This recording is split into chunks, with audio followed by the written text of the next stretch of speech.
Good day, children.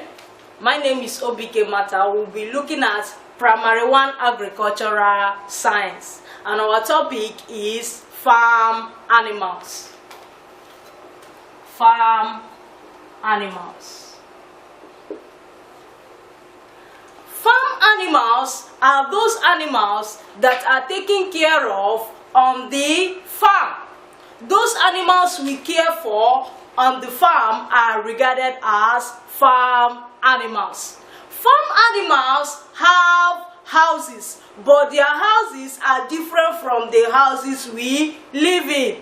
Like fish. Fish stays in pond. The next thing we'll look at is classifications of farm animals. Farm animals are classified into two. The first one is farm animals that live on land. Then the next one is farm animals that live in water. Farm animals that live on land are classified into two. We have mammals and we have birds. Mammals are those animals that give birth to their young ones alive. Mammals give birth to their young ones alive. Mammals, they have hairs all over their body.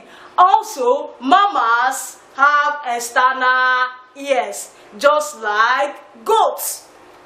Goats has external ears. Also, mammals have teeth. That's why it is dangerous for you to put your hand inside the mouth of a goat, because that goat is going to bite you. So mammals are those animals that give birth to their young ones alive. Examples of mammals: we have goats, we have dog, and we have cow. All these are mammals. Then the next classification is farm animals that live in water.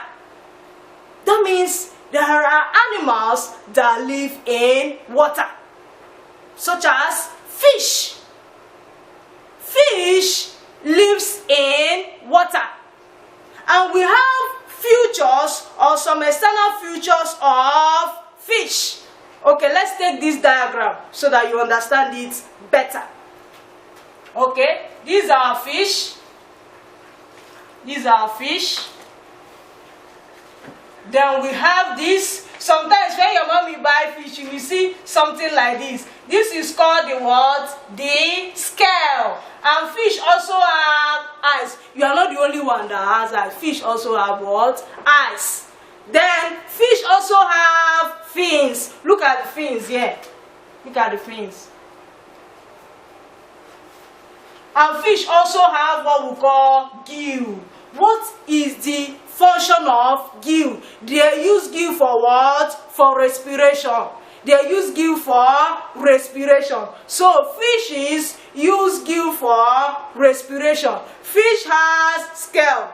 Fish have fin. That's what they use in what? In swimming. Meaning that fish also see inside the water with the help of their eyes. So, in our next class, we shall look at another interesting topic. Stay tuned. Bye-bye.